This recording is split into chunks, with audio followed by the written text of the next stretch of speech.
The emergency room doors at Memorial General Hospital flew open with a loud bang that made everyone turn their heads. Two paramedics rushed inside, pushing a gurney as fast as they could move. The wheels squeaked against the clean floor and their faces showed worry and stress. On the stretcher lay a man in a white doctor's coat that was now covered in dark red blood. His breathing was shallow and his eyes were barely open. One of the paramedics shouted out the details as they moved quickly toward the trauma bay. The patient had a gunshot wound to his stomach. He was a doctor from this very hospital. The shooting happened during a traffic stop just 20 minutes ago. The paramedic's voice cracked a little when he said the victim's name was Dr. Marcus Webb. Katie Morrison was a nurse who had worked at Memorial General for 8 years. She was walking down the hall with a clipboard when she heard the name. The clipboard fell from her hands and hit the floor with a clatter. Her eyes went wide and her mouth opened, but no sound came out at first. Then she whispered that it was Dr. Webb, and her voice was full of shock and pain. The trauma bay became a scene of organized chaos within seconds. Dr. Lisa Chen was the attending physician on duty that night. She was known for staying calm in any emergency. She took charge right away and started giving orders in a clear, strong voice. She told the team to get the patient into Bay 3 immediately. She needed 4 units of O-negative blood brought to her right now. Someone had to page the surgical team and get them down here as fast as possible. The medical team worked together like a well-oiled machine. They had done this hundreds of times before, but this time felt different. This time it was one of their own lying on that table. They transferred Marcus from the gurney to the examination table with careful movements. His white coat fell open and everyone could see the bullet wound in his abdomen. Blood was still seeping out despite the pressure bandage the paramedics had applied. Marcus's eyes flickered open for a moment. Despite the terrible pain that was clearly showing on his face, he tried to speak. His voice came out weak and rough. He said the officer told him he matched a description of a suspect. He said he was just driving home from his shift at the hospital. That was all he was doing. Just driving home after a long day of saving lives. Katie moved to his side and took his hand in hers. Tears were already running down her cheeks, but she tried to keep her voice steady. She told him to save his strength and not to worry. They were going to take care of him. They had him now and everything would be all right. But even as she said the words, she wasn't sure she believed them herself. Dr. Chen worked quickly to assess the damage. She called out vital signs and her team responded with the information she needed. Blood pressure was dropping. Heart rate was elevated. They needed to stop the bleeding and get him stabilized before they could even think about surgery. She inserted an IV line with practiced efficiency and started fluids running into his veins. Out in the waiting area of the emergency room sat 2 police officers. Officer Greg Palmer was the one who had pulled the trigger. He sat rigid in a plastic chair with his face completely pale. His hands were shaking slightly and he kept clenching and unclenching his fists. His partner, Officer Danny Hughes, sat next to him with his head buried in his hands. Neither of them had spoken much since they arrived at the hospital. Greg kept muttering the same thing over and over. He said Marcus had reached for something. He thought it was a weapon. He was sure it was a weapon. The light was dim and the movement was sudden. He had to make a split-second decision. That's what he kept saying to himself and to anyone who would listen. But Danny knew the truth. He had been there in the patrol car. He had seen everything. It wasn't a weapon. It was Marcus's phone. Marcus had been reaching for his phone to show his hospital identification, just like he had told them he was going to do. He had said it clearly. He had kept his hands visible. He had done everything right. But Greg had fired anyway. Inside the trauma bay, the medical team continued their work. They cut away Marcus's bloody coat and shirt to get better access to the wound. Lisa examined the entry point and tried to determine the bullet's path through his body.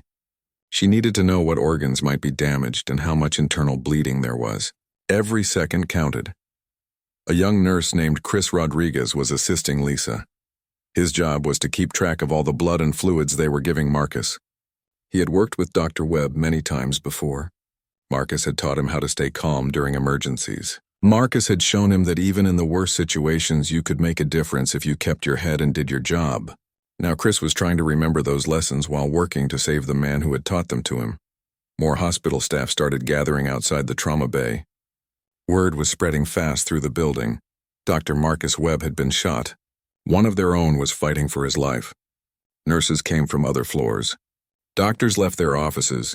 Lab technicians and orderly staff stopped what they were doing and came to see if it was really true. Within 15 minutes, there were at least 30 people crowded in the hallway outside Trauma Bay 3. They stood quietly and watched through the glass windows as their colleague fought to stay alive. Some of them were crying. Others stood with their arms crossed and their faces set in hard, angry lines. But none of them left. They all stayed to bear witness. Lisa finally had Marcus stabilized enough to assess the full situation. The bullet had entered his abdomen on the left side. It had missed his major organs by what seemed like pure luck or divine intervention. But there was significant internal bleeding that needed to be stopped. He required surgery immediately. There was no time to waste. She called out for someone to page Dr. Richard Cole. He was the chief of surgery and Marcus's mentor. If anyone could save Marcus, it would be Richard. Within minutes, Richard came running into the trauma bay. He didn't even bother to put on a coat. He had been at home when he got the call. He demanded to know the status, and Lisa gave him all the details quickly and clearly. Richard nodded and said he would operate. Marcus had taught him half of what he knew about surgery. He wasn't going to let Marcus die on his watch. The news spread through Memorial General Hospital like wildfire, jumping from tree to tree in a dry forest. Doctors who were seeing patients in their offices got text messages and immediately stopped what they were doing. Nurses on break in the cafeteria heard the whispers and rushed back to their floors. Lab technicians put down their test tubes and headed toward the emergency room. Within 30 minutes of Marcus arriving at the hospital, more than 100 staff members had gathered in the hallways.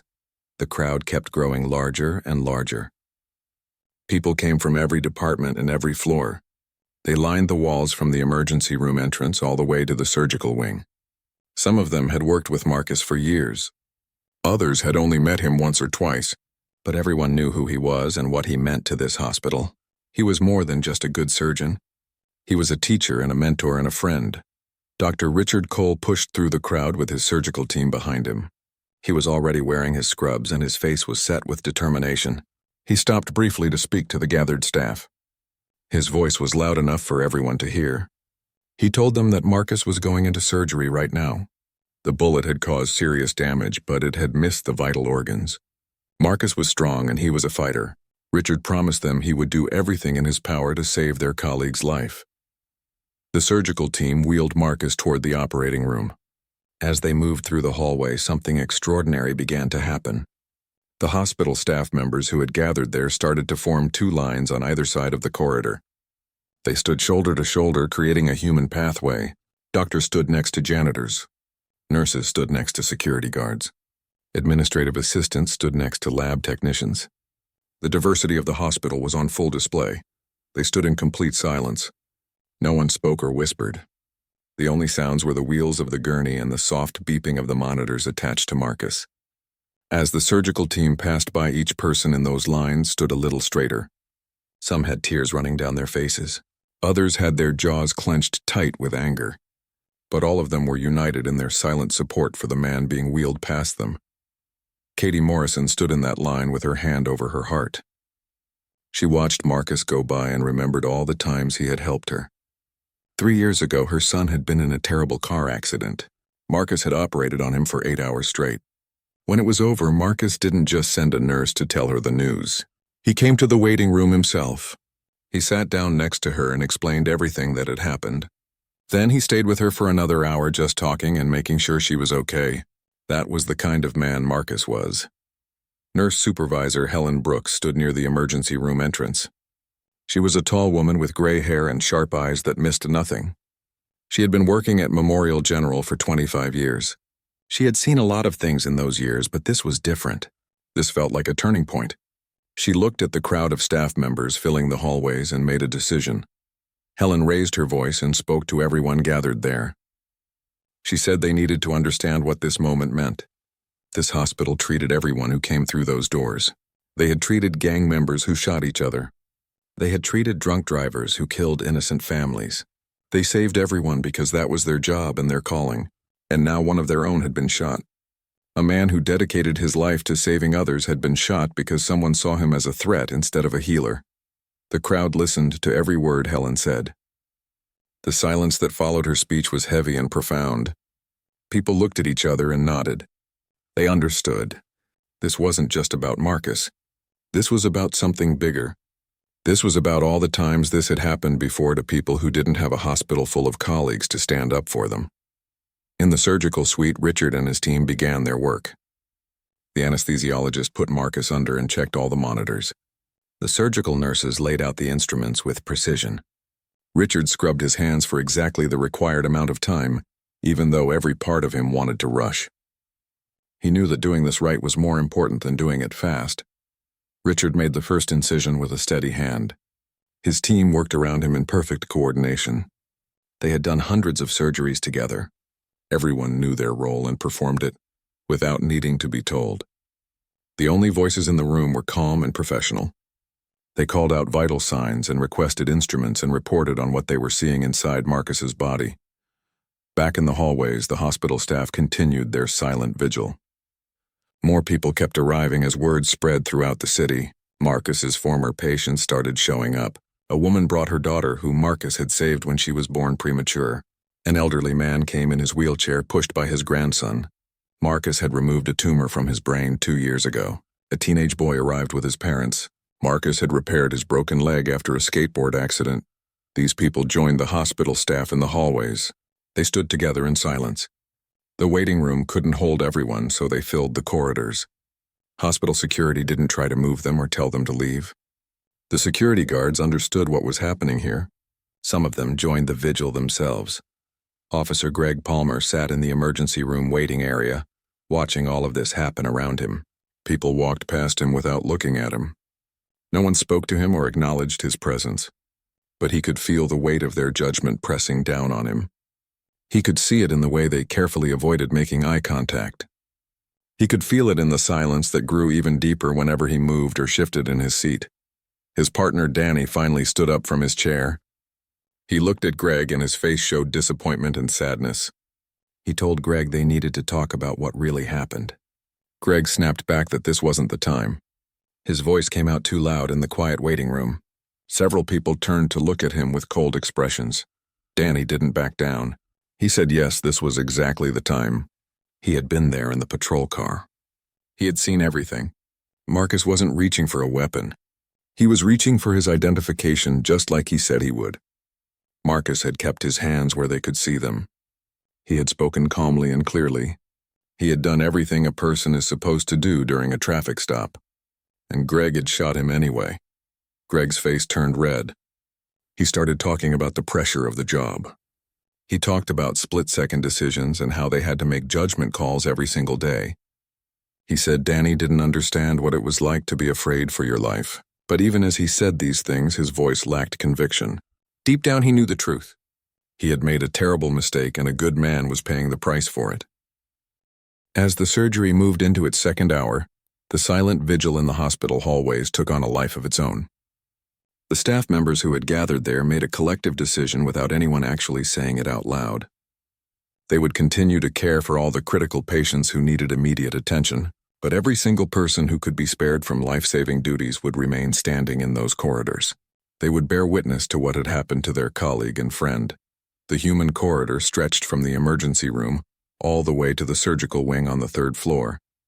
Doctors in white coats stood with their arms crossed. Nurses in scrubs of every color imaginable lined the walls. Medical technicians and respiratory therapists and physical therapists joined them. The cleaning staff put down their mops and stood alongside everyone else. Cafeteria workers left their stations and came to stand in solidarity. Even the hospital administrators came down from their offices to join the vigil. What made this gathering even more powerful was its diversity. Memorial General Hospital employed people from every background imaginable. Black and white and Asian and Latino workers stood shoulder to shoulder. Young residents fresh out of medical school stood next to veteran doctors who had practiced for decades. People of different religions and different cultures and different life experiences were all united in this moment. They were all there for Marcus. Officer Greg Palmer remained in the emergency room waiting area, trying to make himself invisible. The silence around him felt like a physical presence pressing down on his chest. Every time someone walked past him, he felt their eyes on him even when they weren't actually looking in his direction. The judgment was palpable and suffocating. He had never felt so alone in a room full of people. A young resident named Chris Martinez was one of those standing in the hallway vigil. He had been Marcus's student for the past 2 years. Marcus had taken Chris under his wing and taught him not just the technical skills of surgery, but the art of caring for patients. Marcus had shown him that being a good doctor meant seeing the whole person, not just their disease or injury. Chris started talking to the people standing near him. His voice was quiet at first, but others leaned in to listen. He told them about how Marcus had changed his life. Chris had been thinking about quitting medical school. The pressure and the long hours and the constant stress were wearing him down. He wasn't sure he could do it anymore. Then Marcus had started mentoring him. Marcus spent his lunch breaks teaching Chris. He shared his own struggles and doubts from when he was a resident. He showed Chris that everyone feels overwhelmed sometimes, but that didn't mean you should give up. Other people started sharing their own stories about Marcus. A nurse named Betty Williams spoke up next. She had worked with Marcus for 10 years. She said that Marcus never treated the nurses like they were beneath him, the way some doctors did. He respected everyone's expertise and always asked for their input. When her mother was diagnosed with cancer, Marcus had called in favors with his colleagues to make sure she got the best possible care. He didn't have to do that, but he did it anyway because that was who he was. Dr. Lisa Chen, who had stabilized Marcus in the emergency room, stepped away from her duties to join the vigil for a few minutes. She wiped her eyes, which were still red from crying. She told everyone about a patient they had treated together 6 months ago. The man was homeless and had no insurance. He had been turned away from other hospitals. Marcus not only operated on him for free, but he also personally arranged for the man to get housing and follow-up care. Marcus used his own connections and even some of his own money to help this stranger, who had nothing to give back. The stories continued to flow one after another. Each story painted a picture of a man who had dedicated his entire life to helping others. A man who saw every patient as a human being deserving of dignity and care. A man who went above and beyond what was required of him, not because he had to, but because that was simply who he was at his core. Katie Morrison shared her story about her son's car accident again, but this time more people heard it. She described how Marcus had sat with her in the waiting room after 8 hours of surgery. He hadn't rushed off to his next case or gone home to rest. He had stayed with a frightened mother and held her hand and talked to her until she felt strong enough to go see her son. That simple act of kindness had meant everything to her. An orderly named Vincent Carter spoke up from the back of the crowd. He was a quiet man who usually kept to himself, but he wanted people to know about the time Marcus had helped his daughter. She wanted to go to college, but Vincent couldn't afford it. Marcus had written her a letter of recommendation and helped her apply for scholarships. Because of Marcus, that girl was now in her 2nd year of nursing school. She was going to come back and work at this very hospital someday. In the surgical suite, Richard continued his meticulous work. He had located the bullet's path through Marcus's abdomen. By some miracle, it had missed all the major blood vessels and organs. But there was still significant damage to repair. Richard worked with absolute focus, blocking out everything except the task in front of him. His hands were steady and sure. Every stitch was placed with precision. Every bleeding vessel was carefully tied off. The anesthesiologist monitoring Marcus's vital signs called out updates every few minutes. Blood pressure was holding steady. Heart rate was strong. Oxygen levels were good. Marcus's body was fighting to survive, and the surgical team was giving it every possible advantage. They worked together like a single organism, each person knowing exactly what needed to be done and doing it without hesitation. Back in the waiting room, Officer Danny Hughes finally got his partner Greg to step outside. They stood in the cold November air, and Danny confronted Greg with the truth. He told Greg that this wasn't the first time Greg had been on edge. Over the past few months, Greg had been seeing threats everywhere. He had been jumpy and aggressive and quick to reach for his weapon. Danny had tried to talk to him about it before, but Greg had always brushed him off. Greg tried to defend himself, but his words rang hollow even to his own ears. He talked about the dangers of police work. He mentioned officers who had been killed in the line of duty. He said they had to be ready for anything at any moment. But Danny cut him off. He pointed out that being ready didn't mean seeing every black man as a threat. It didn't mean shooting first and asking questions later. It didn't mean that an innocent doctor should be fighting for his life right now. The words hit Greg like a physical blow. For the first time since the shooting, he seemed to really grasp what he had done. Not just that he had shot someone, but who he had shot. A healer, a teacher, a husband and father, a man who spent his life saving others. Greg had nearly taken that life away based on nothing more than assumptions and fear. Inside the hospital, the vigil continued. More former patients of Marcus arrived. Some brought flowers even though they knew Marcus was in surgery and couldn't see them. They left the flowers in the hallways, creating an impromptu memorial. Others brought cards and letters expressing their gratitude for how Marcus had cared for them or their loved ones. The pile of tributes grew larger as the evening wore on. The silence remained profound and powerful. It was a silence that spoke volumes about loss and injustice and the value of a single human life. It was a silence that demanded acknowledgement and change. It was a silence that said this cannot continue to happen. Not here, not anywhere, not ever again. The surgery entered its third hour and the tension in Memorial General Hospital continued to build. Every person standing in those hallways felt the weight of the moment. They were witnessing something that went beyond one tragic incident. They were standing at the intersection of healthcare and justice and humanity itself. The silence that had started as a spontaneous response had become a deliberate statement. Helen Brooks, the nurse supervisor, moved through the crowd checking on people. She made sure everyone was okay and that critical patient care wasn't being compromised. The hospital had quietly brought in additional staff from the night shift early to cover essential services. This allowed as many people as possible to participate in the vigil while ensuring no patient suffered from lack of attention. It was a delicate balance, but they managed to maintain it. A group of medical students from the local university heard about what was happening and showed up at the hospital. They stood at the edges of the crowd, absorbing the gravity of the situation.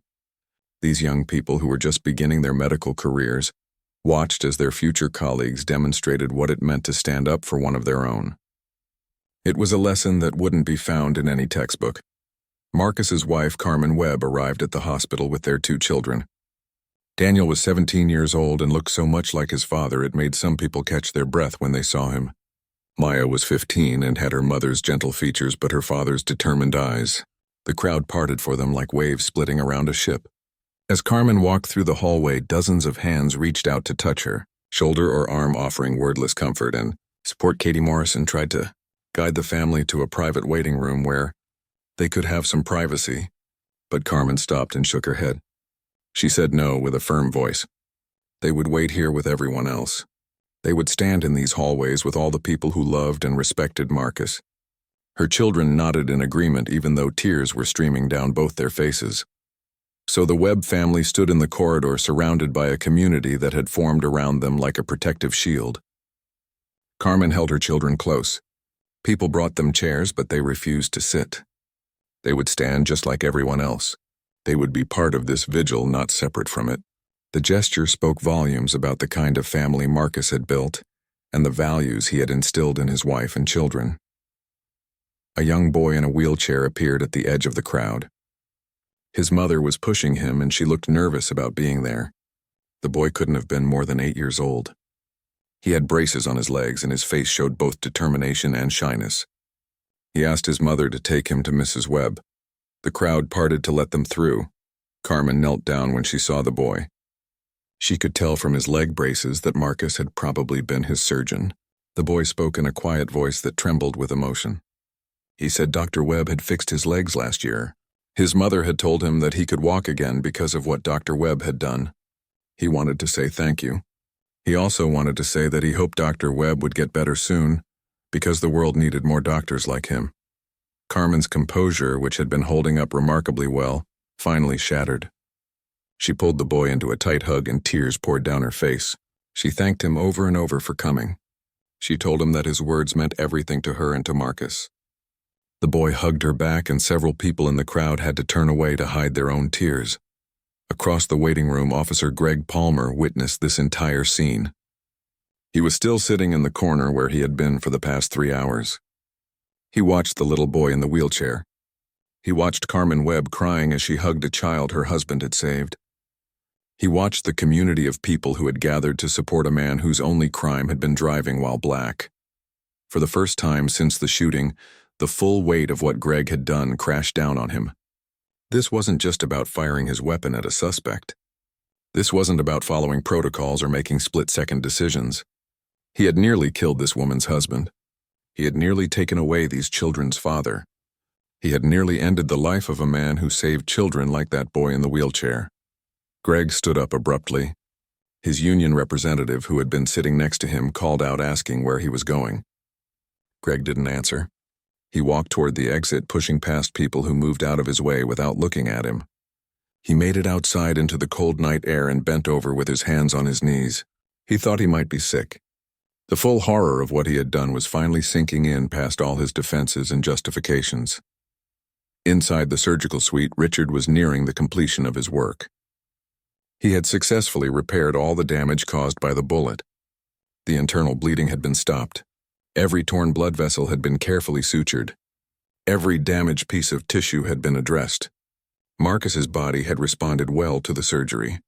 His vital signs remained stable throughout the entire procedure. Richard allowed himself a small moment of relief.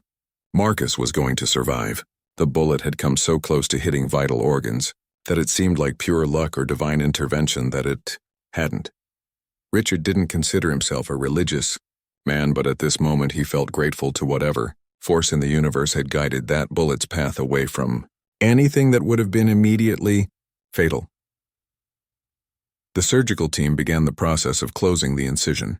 This was delicate work that required just as much care and precision as the rest of the surgery. Every layer of tissue had to be properly aligned and sutured. The closure had to be strong enough to hold, but done in a way that would minimize scarring. Richard took his time with each stitch, even though he was exhausted and emotionally drained. In the hallways, the vigil continued without any sign of people leaving. If anything, more people had arrived. The crowd now numbered well over 200. Hospital staff members who had finished their shifts came back. They changed out of their work clothes and returned to stand with their colleagues. Off-duty doctors and nurses from other hospitals in the city showed up to add their support. A local news crew arrived and tried to set up cameras in the lobby. Hospital security politely but firmly turned them away. This was a private moment for the hospital community. It wasn't a media opportunity. The reporters protested, saying the public had a right to know what was happening, but the security guards held their ground. They weren't going to let anyone exploit this situation or turn it into a spectacle. However, word was spreading through social media. Hospital staff members were posting updates and photos of the silent vigil. The images of hundreds of healthcare workers standing in solidarity went viral within hours. People across the country started seeing what was happening at Memorial General Hospital. They saw the diversity of the crowd. They saw the flowers and cards piling up. They saw a community refusing to let this incident pass without acknowledgement. Helen Brooks checked her phone and saw that the hashtag someone had created was trending nationally. The hashtag simply said Marcus Webb matters. She showed it to a few people around her. The phrase captured everything they were feeling. Marcus mattered. His life mattered. The lives of all the people who faced this kind of danger simply because of the color of their skin mattered. This vigil was about making that statement impossible to ignore. Dr. Lisa Chen returned to the vigil after ensuring all her patients in the emergency room were stable and being cared for. She found Carmen Webb and took her hand. Lisa told Carmen that Marcus was the best trauma surgeon she had ever worked with.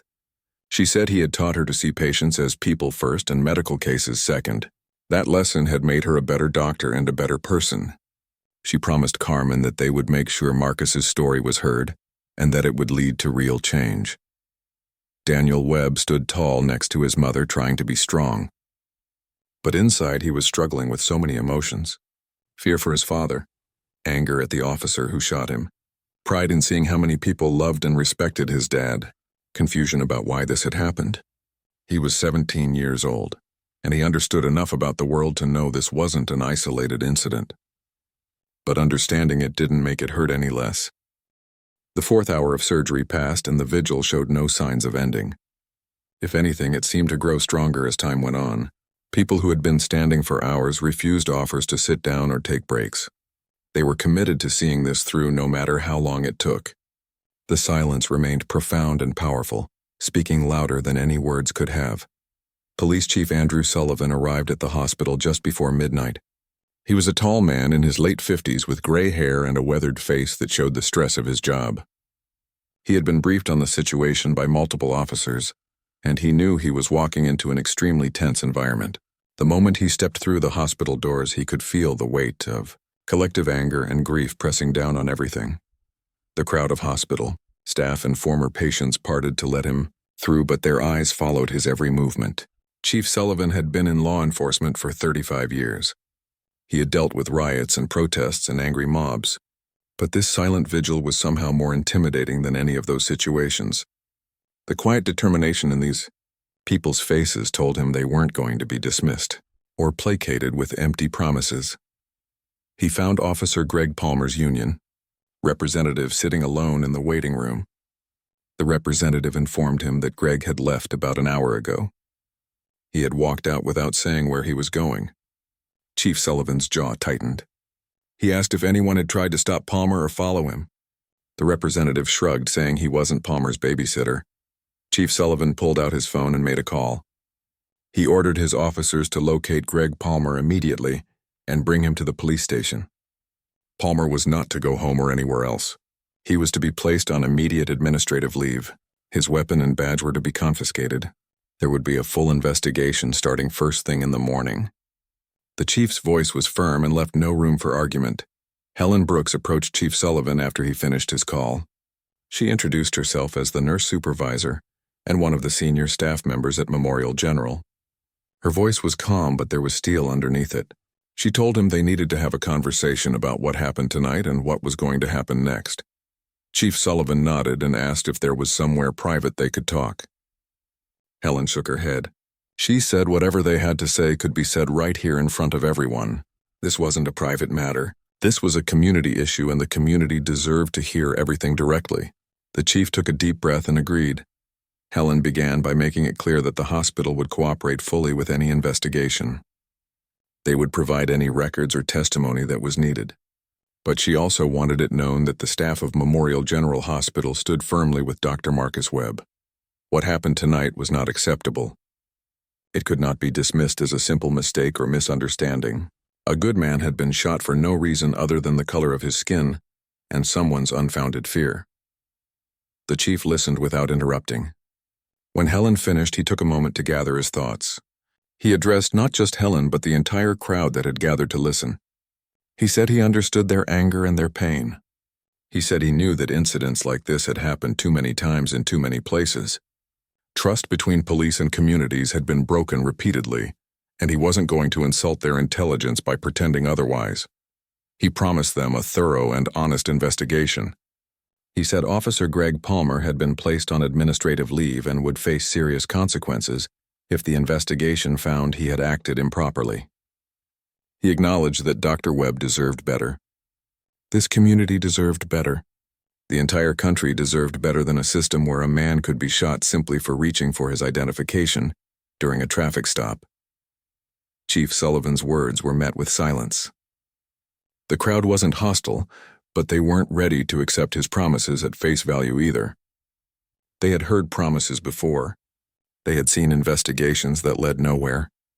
They had watched officers escape accountability time and time again. Words were cheap. They wanted to see action. Dr. Richard Cole emerged from the surgical suite at that exact moment. He was still wearing his surgical scrubs, and his face showed the exhaustion of 5 hours of intense concentration. But there was also relief visible in his expression. The crowd surged forward, desperate for news about Marcus. Richard raised his hands, asking for everyone to stay calm and give him some space. He announced that the surgery had been successful. Marcus was going to survive. The bullet had miraculously missed all the major organs. Richard and his team had repaired the internal damage and stopped the bleeding. Marcus was stable and strong. He would need time to recover, but the prognosis was good. He was going to be okay. The hallway erupted in cheers and tears and embraces. People who had been standing in tense silence for hours finally released all the pent-up emotion. Carmen Webb collapsed into Helen Brooks's arms, sobbing with relief. Daniel and Maya held each other, crying and laughing at the same time. The joy and relief spread through the crowd like a wave, washing away some of the pain and anger. But Richard wasn't finished speaking. He waited for the noise to die down and then continued in a serious tone. He said he had known Marcus for 15 years. Marcus was the best surgeon he had ever worked with and one of the finest human beings he had ever known. The fact that Marcus was lying in a recovery room right now because someone had seen him as a threat rather than a healer was unacceptable. It was unconscionable. And it had to stop. Richard's voice grew stronger as he spoke. He said they couldn't just celebrate that Marcus had survived and then go back to business as usual. They had to use this moment to push for real change. They had to demand better training for police officers. They had to address the systemic racism that allowed these shootings to keep happening. They had to make sure this never happened to anyone else. The crowd erupted in applause and shouts of agreement. Richard continued saying he knew Marcus would want them to channel their pain and anger into something productive. Marcus had always believed in the power of education and dialogue to change hearts and minds. He had spent his career not just healing bodies but building bridges between people. They needed to honor that legacy by doing the same. Dr. Lisa Chen stepped forward and joined Richard. She said she was ready to help organize whatever needed to be done. They could form committees to work with the police department on training reforms. They could create community programs to build understanding between law enforcement and minority communities. They could establish scholarships for students who wanted to pursue careers in medicine or public service. There were so many ways they could turn this tragedy into a catalyst for positive change. Chief Sullivan listened to all of this and made a decision. He stepped forward and addressed the crowd again. He said his department would welcome partnership with the hospital and the community. He admitted that police training on implicit bias and de-escalation needed improvement. He was willing to work with them to develop better protocols and ensure officers understood the impact of their actions. He also said something that surprised many people. He admitted that he had seen warning signs in Officer Palmer's behavior for months. Palmer had been involved in 3 other incidents where he had drawn his weapon unnecessarily. Nothing had come of those incidents because no one had been hurt. But the pattern was there and it should have been addressed sooner. Chief Sullivan took responsibility for that failure. The admission of fault from the chief of police was unexpected. Some people in the crowd remained skeptical. Others appreciated his honesty. But everyone understood this was just the first step. Words and promises had to be followed by concrete action. They would be watching closely to make sure that happened. Carmen Webb asked if she could see her husband. Richard told her Marcus was in recovery and still unconscious from the anesthesia. But she could sit with him. In fact, he encouraged the whole family to be there when Marcus woke up. Having his loved ones nearby would be the best medicine possible. Carmen took her children's hands and followed Richard toward the recovery area. As they walked away, Katie Morrison started organizing the crowd. She said people should start heading home to get some rest. They had all been standing for hours and they needed to take care of themselves. But she also suggested they come back tomorrow. They should visit Marcus when he was awake. They should show him the same support they had shown tonight. Let him know how much he meant to all of them. People slowly began to disperse, but they didn't leave quietly. They talked to each other about what they had witnessed and what it meant. They exchanged phone numbers and email addresses, wanting to stay connected and involved in whatever came next. They weren't just going home to forget about this. They were going home to rest and regroup so they could continue the fight tomorrow. The recovery room was quiet except for the steady beeping of monitors tracking Marcus's vital signs. Carmen sat in a chair pulled close to his bedside, holding his hand. Daniel stood behind his mother with his hand on her shoulder. Maya sat on the other side of the bed, carefully avoiding all the tubes and wires connected to her father. They watched his chest rise and fall with each breath, and thanked whatever power in the universe had spared his life. Richard checked on them one more time before heading home. He told Carmen that Marcus should wake up within the next few hours as the anesthesia wore off. His vital signs were all good. There were no complications. The surgery had gone as well as anyone could have hoped for given the circumstances. Carmen thanked him with tears in her eyes. Richard squeezed her shoulder and promised to check in first thing in the morning. As dawn broke over the city, news of what had happened at Memorial General Hospital had spread far beyond the local community. The images and videos from the silent vigil had been shared millions of times on social media. News outlets across the country were running stories about the black doctor shot by police and the hospital staff's powerful response. The phrase "Marcus Webb Matters" was trending nationwide. Marcus's story resonated with people for many reasons. He wasn't a criminal or a suspect. He was a doctor who saved lives. He had done everything right during the traffic stop. He had been polite and cooperative. He had informed the officer he was reaching for his identification. And he had still been shot. The injustice of it was so clear and undeniable that even people who usually defended police actions found It hard to justify what had happened. At the police station, officer Greg Palmer sat alone in an interrogation room. He had been located at his apartment and brought in for questioning. His weapon and badge had been confiscated. He was facing potential criminal charges depending on what the investigation revealed. But more than that, he was facing the reality of what he had done to an innocent man. Chief Sullivan conducted the interview himself. He asked Greg to walk through exactly what had happened during the traffic stop. Greg's story was confused and contradictory. He said Marcus had made a sudden movement. But when pressed, he admitted the movement wasn't actually that sudden. He said the lighting was poor.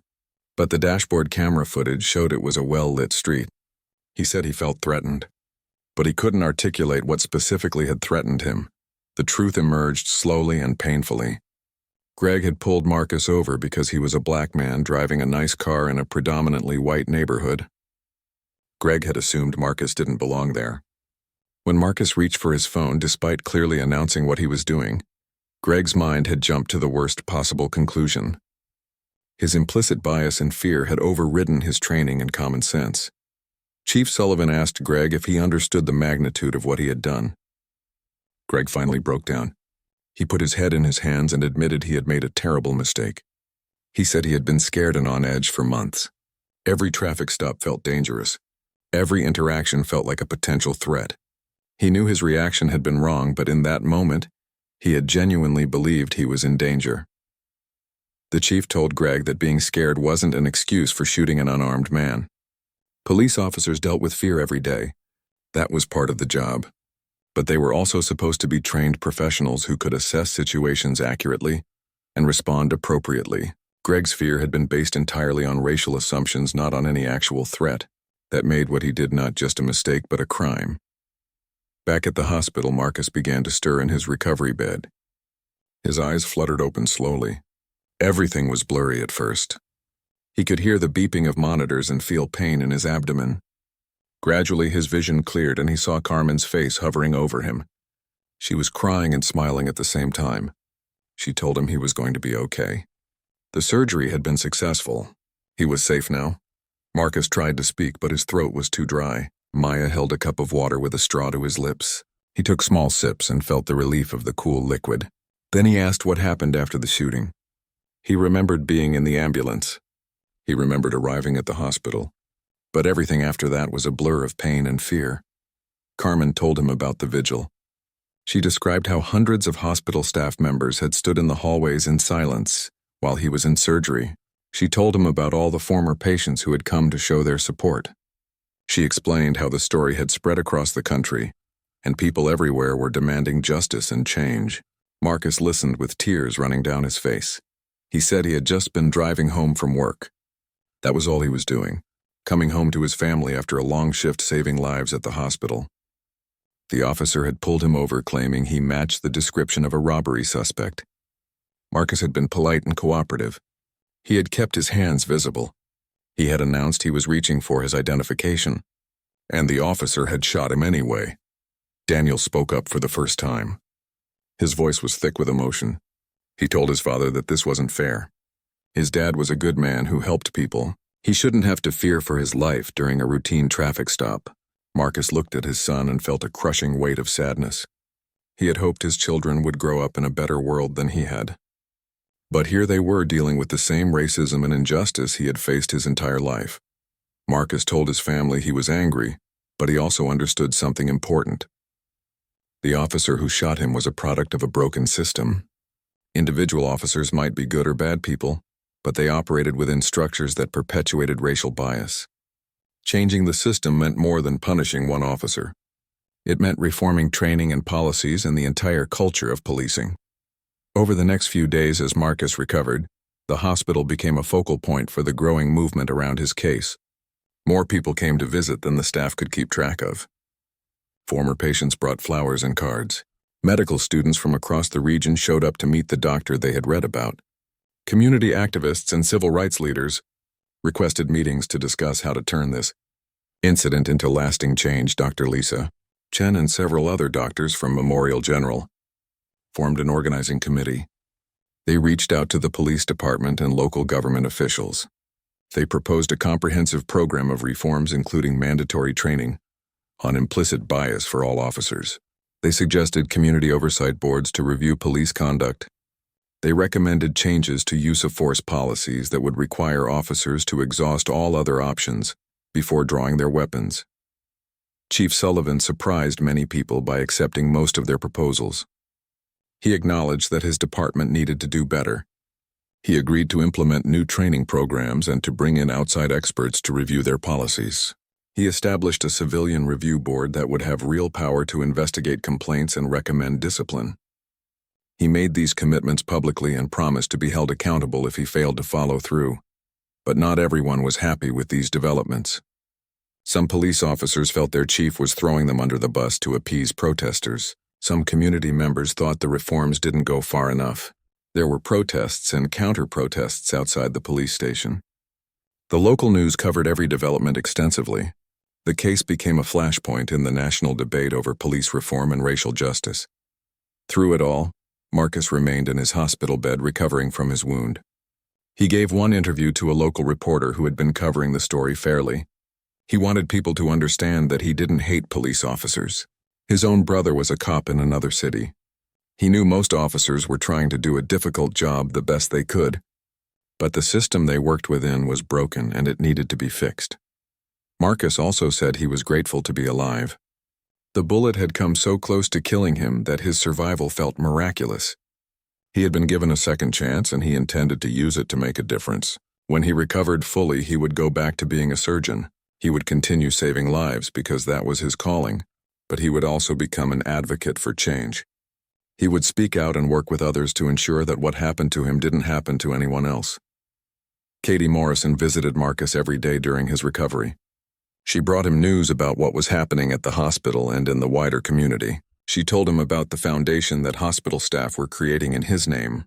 They had already raised significant money that would be used for police reform initiatives and scholarships for minority students pursuing careers in medicine and public service.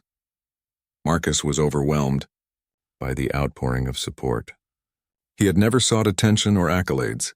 He just wanted to be a good doctor and a good person. But his shooting had thrust him into a spotlight he never asked for.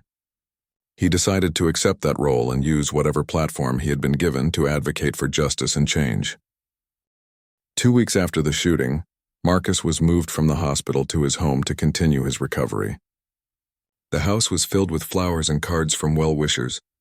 The dining room table was covered with letters from former patients and medical students and complete strangers who had been moved by his story. Carmen read many of them aloud to Marcus as he rested on the couch. One letter came from a young black man studying to be a doctor. He wrote that he had been considering dropping out of medical school because he felt isolated and discouraged. Reading about Marcus's experience and seeing how the medical community had rallied around him gave this student hope. He realized he wasn't alone and that there were people who would stand with him. He thanked Marcus for his courage and said he was going to keep going. Another letter was from a police officer in another state. This officer wrote that Marcus's case had forced him to examine his own biases and assumptions. He admitted he had made traffic stops based on racial profiling without even realizing he was doing it. He had thought he was just being a good cop, keeping his community safe. But Marcus's story made him understand how his actions could destroy innocent lives. He was committing to do better and to speak up when he saw his fellow officers acting on bias rather than evidence. Marcus found these letters both heartbreaking and encouraging. Heartbreaking, because they revealed how widespread the problems were. Encouraging, because they showed people were willing to learn and change. He started writing responses to many of the letters. Carmen told him he should rest and save his strength, but Marcus insisted. These people had reached out to him and he wanted to reach back. The investigation into the shooting was progressing. Officer Greg Palmer had been charged with reckless endangerment and assault. The district attorney's office was still deciding whether to pursue more serious charges. The dashboard camera footage from the patrol car had been released to the public.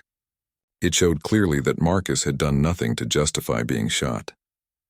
He had been polite and cooperative throughout the entire interaction.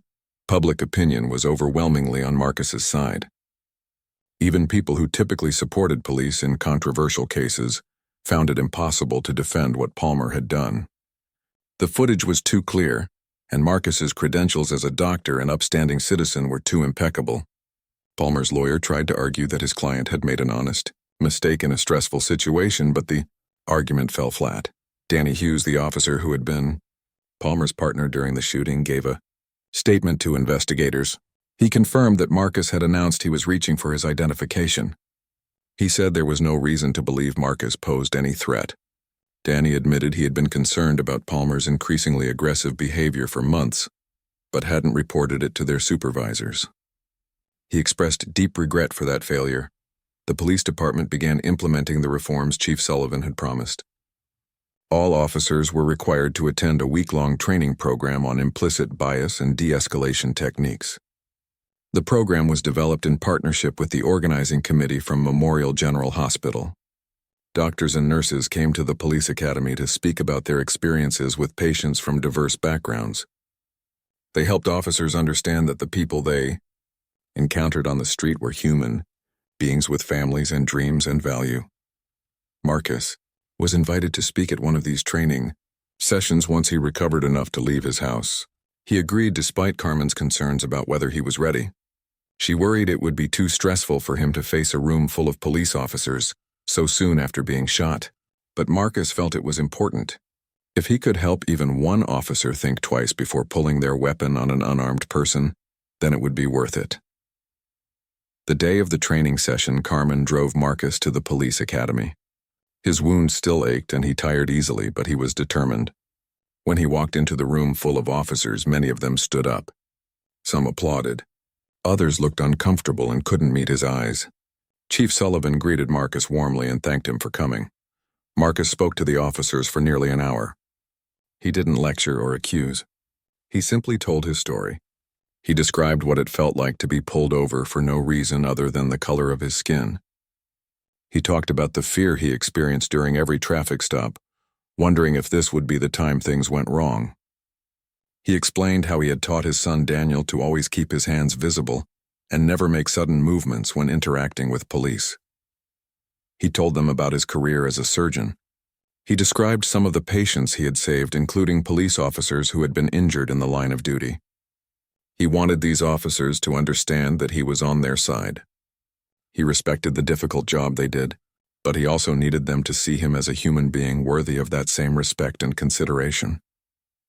The room was silent when Marcus finished speaking. Then a young officer raised his hand and asked a question. He wanted to know how Marcus could not hate all police officers after what happened to him. Marcus took a moment before answering. He said hate was easy, but it wasn't productive. He chose to believe that most officers were good people trying to do the right thing. But good intentions weren't enough. Officers needed proper training and accountability. They needed to examine their own biases and be willing to challenge the biases they saw in their colleagues. Another officer stood up and apologized. She said she was ashamed of what had happened to Marcus. She promised to be more aware of her own assumptions and to speak up when she saw other officers acting inappropriately. Several other officers echoed her sentiments. Marcus could see that his words were having an impact. He felt encouraged, but also emotionally exhausted. After the training session, Chief Sullivan asked Marcus to join him in his office. The chief thanked him again for speaking to his officers. He said Marcus had reached them in a way that outside trainers couldn't. Hearing his story directly from him made it real and personal. Sullivan also informed Marcus that Greg Palmer had resigned from the police force as part of a plea agreement. Palmer would plead guilty to reckless endangerment and serve probation. He would never work in law enforcement again. Marcus had mixed feelings about this outcome. Part of him wanted Palmer to face more serious consequences. The man had nearly killed him. But another part understood that destroying Palmer's life wouldn't undo what had happened or prevent future incidents. What mattered more was changing the system that had enabled Palmer's actions. If Palmer's case led to better training and policies, then something good could come from this tragedy. Meanwhile, the foundation created in Marcus's name was making significant progress. They had raised over $2 million from donations that came from across the country. The organizing committee had decided to use the money for several initiatives. They established scholarships for minority students interested in medicine. They funded community policing programs that brought officers and residents together for dialogue and relationship building. They supported research into best Practices for reducing police use of force. The BWI Foundation also created a Speakers Bureau of Doctors and Healthcare Workers who were willing to talk about their experiences with racism in various settings. These speakers went to schools and community centers and police academies. They shared their stories and facilitated difficult conversations about race and justice. The goal was to change hearts and minds one person at a time. Marcus was invited to be the keynote speaker at the Foundation's first major fundraising event. The event was held 3 months after the shooting. By then, Marcus had recovered enough to return to work part-time at the hospital. He was still dealing with pain and fatigue, but his spirits were high. Seeing his patients again and getting back to the work he loved had been therapeutic. The fundraising event was held at a large hotel downtown. Hundreds of people attended, including doctors and nurses from Memorial General and other hospitals. Community leaders and activists were there. Even Chief Sullivan and several police officers attended, showing their support for the Foundation's mission. The event raised another $500,000 that would go toward continuing the Foundation's important work. When Marcus stood up to speak, he received a standing ovation that lasted several minutes. He looked out at the crowd and saw so many familiar faces. Katie Morrison and Helen Brooks were there in the front row. Dr. Richard Cole sat with the other surgeons from Memorial General. Lisa Chen and the organizing committee members were scattered throughout the room. Carmen and his children sat at a table near the stage, beaming with pride. Marcus spoke about the journey he had been on since that terrible night when he was shot. He talked about the fear and pain, but also about the hope and determination he had discovered. He said the response from the hospital staff and the wider community had restored his faith in humanity. He had seen the best of people rising up to challenge the worst of our social systems. He told the audience that change was possible, but it required sustained effort and commitment. It wasn't enough to be outraged for a few weeks and then move on. They had to keep pushing and demanding better from their institutions and from each other. They had to be willing to have uncomfortable conversations and challenge their own assumptions. 6 months after the shooting, Marcus walked through the halls of Memorial General Hospital on his way to the operating room. His stride was confident, though he still felt a twinge of discomfort where the bullet had torn through his body. The physical scar was healing well, but the emotional scars would take longer to fade. Still, he was grateful to be alive and back doing the work he loved. The hospital staff had prepared a welcome-back celebration for Marcus's first full day of surgery. There were banners in the hallways and a cake in the break room. But Marcus had asked them to keep it low-key. He didn't want a fuss. He just wanted to get back to normal and start saving lives again. The staff respected his wishes, though many of them still stopped him to offer hugs and words of encouragement as he passed. Katie Morrison met him outside the surgical suite. She had been assigned to be part of his surgical team for the day. She told Marcus how happy she was to have him back. The hospital hadn't been the same without him. Marcus smiled and thanked her. He admitted he was nervous about getting back into surgery after so long away. His hands felt a little rusty, but Katie assured him it would all come back to him once he got started. The first patient of the day was a young woman who had been in a car accident. She had internal injuries that required immediate surgery. Marcus scrubbed in and entered the operating room. The familiar environment helped calm his nerves. This was where he belonged. This was his purpose. He picked up the scalpel and made the first incision with a steady hand. Katie had been right. The skills and instincts came flooding back. The surgery lasted 4 hours and was completely successful. Marcus repaired all the damage and the patient's prognosis was excellent. When he emerged from the operating room, he felt energized, despite the physical exertion. Dr. Richard Cole was waiting for him outside. Richard clapped him on the shoulder and told him it was good to have him back. The hospital had managed during his absence, but they had missed his expertise and his presence. Over the following weeks, Marcus settled back into his routine at the hospital. He operated several times a week and mentored the younger residents. He attended staff meetings and contributed to discussions about hospital policies and procedures. In many ways, it felt like nothing had changed, but in other ways, everything was different. Marcus found himself more aware of the racial dynamics in the hospital. He noticed when patients seemed surprised to discover he was a doctor. He picked up on subtle biases in how some staff members treated patients of different backgrounds. These things had always been there, but now he couldn't unsee them.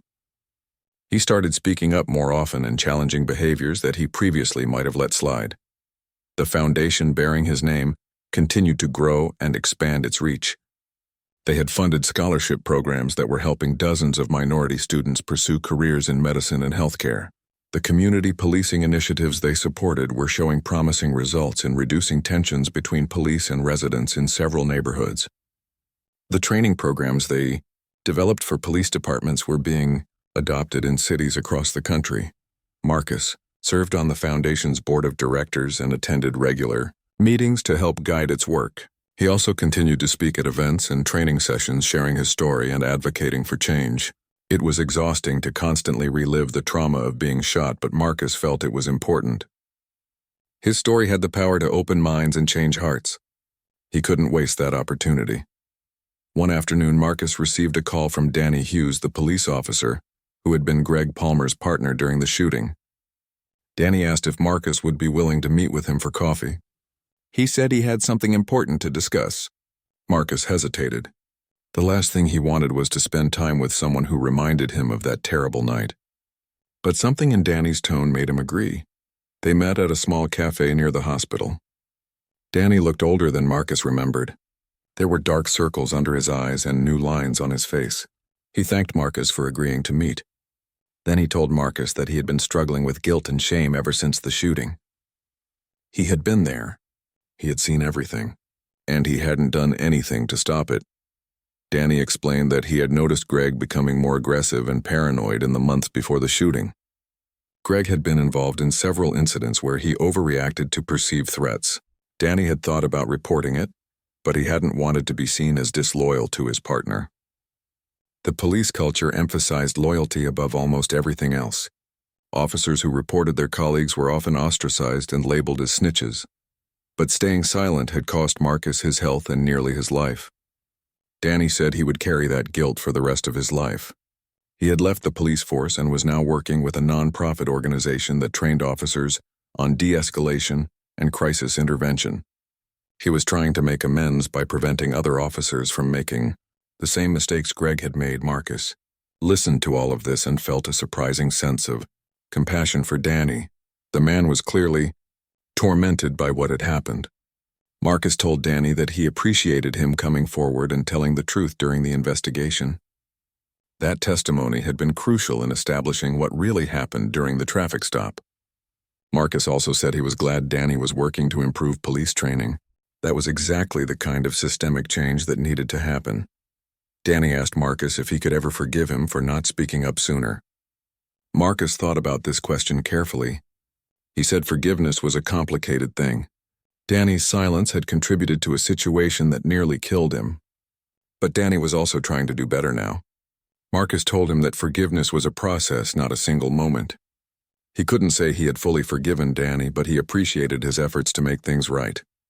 The conversation left Marcus emotionally drained, but also oddly hopeful.